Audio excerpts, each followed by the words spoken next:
It finally happened. On December 12th, we have a ban and restriction update, and I'm going to talk you through the legacy portion of that. And I'm sure it comes to no surprises to anyone who is watching the legacy format because we've had it coming for a long while.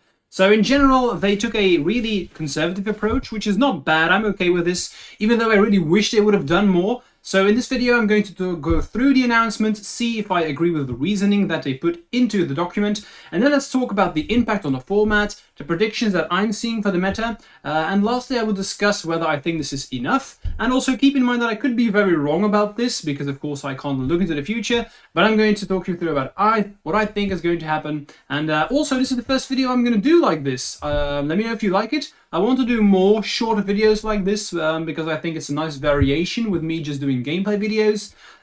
So if you do like it, let me know, because it ensures that I can make more content like this, and I do like videos myself in this style, as long as it's not too much, but let's just dive in. So in Legacy, we can see Psychic Frog is banned and Vexing Bauble is banned. With the last announcement, they banned Grief to curb the dominance of Dimir Reanimator, and they achieved that to some degree, but not quite to the extent they were hoping for, with Dimir Reanimator sitting at double the play rate of the next most played strategy and maintaining a strong win rate. We believe more action is needed. Now, this is funny because literally everyone in the Legacy format knew that banning Grief was not enough.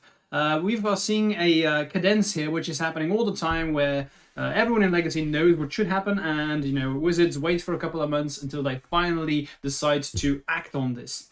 What else are they saying is that Psychic Frog plays extremely well within the general shell of a Reanimator strategy, providing a threat that must be answered, that is also able to give you value when drawing your expensive reanimation targets. The deck has been able to circumvent anti-graveyard technology by having an extremely efficient, fair game plan. While we believe Reanimator to be a healthy archetype for Legacy, it should have its usual weaknesses, and additionally the power of Frog narrows the range of Reanimator variants, forcing players to consolidate down to a tight Dimir shell. I agree with a lot of what they say here. We are seeing that generally, even though we have some strategies where in the past you had like 3 or 4 reanimation decks, you have 3 or 4 aggro decks, now you just play frogs. It's that easy. And that's what they also say in the next part. The same effect is seen in Dimir Murktide deck lists, where frog is strong enough to prevent people from exploring adding white, red or green to increase diversity, while not completely removing them from the format. We are going to ban frog. I agree with this. I really want there to be an impact on the format. I do expect aggro strategies will diversify again. I don't know, maybe Delver will make a return. I expect people to test that out. I do think that we will see Grixis Delver popping up again, especially because Lightning Bolt could potentially be unlocked again, because we've seen the main reason not playing Lightning Bolt is that if you want to Lightning Bolt a Psychic Frog, people can just put 2 cards in the Frog, giving it 2 counters, and putting it out of bolt range. So this is why everyone was swapping around to black removal spells, playing Fatal Pushes instead. So that's what I'm thinking. I definitely think we will see a return of red spells. Now they go on. In addition to discussing Frog, we also went over some cards we could ban to reduce the strength of Dimir Reanimator. Specifically Entomb and Reanimate. It was our belief that removing either would not solve the issue of Reanimator, as the deck leans on Frog when people are packing Graveyard Hate. Also, it is possible that the removal of these cards could be too strong a blow to Reanimator, removing them from the metagame completely.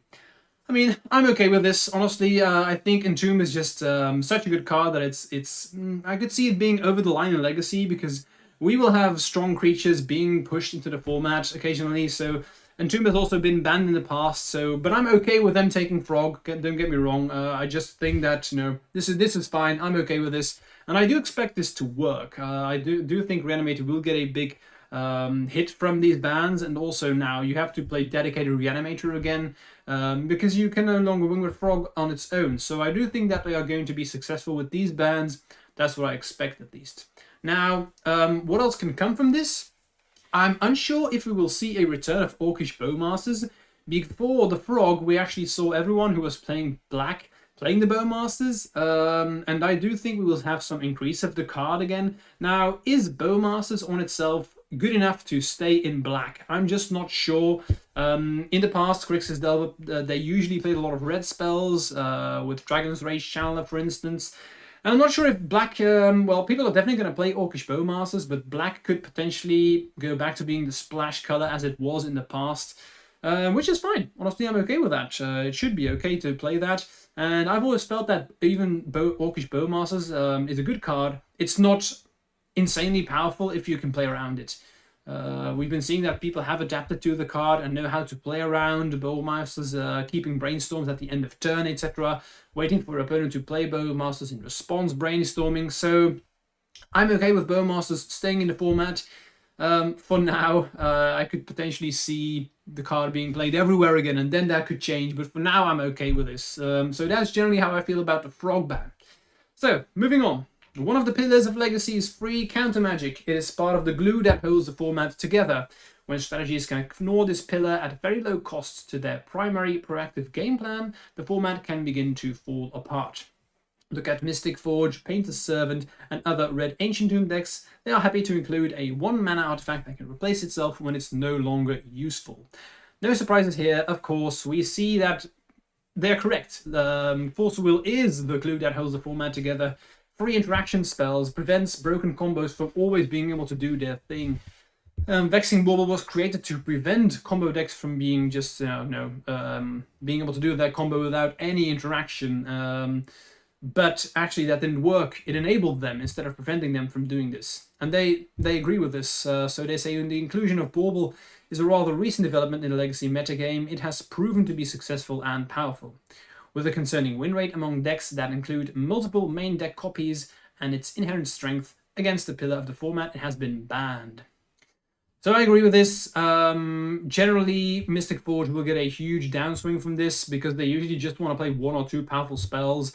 And Vexing Bauble enabled them to do just that. If you can counter, for example, the One Ring, the deck doesn't do a whole lot, or they need time to find another stuff. They maybe have like a Khan, but if you counter that, you usually have time to finish the game in before they actually do anything else.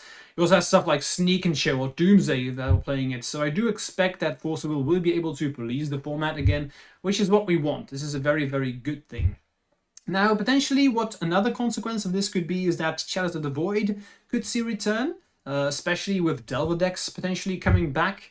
Just something to keep in mind. So Chalice of the Void is really good against Delver-based strategies, which wasn't true against Reanimated because they just have stuff like Psychic Frog and they don't really care because that's a 2-drop.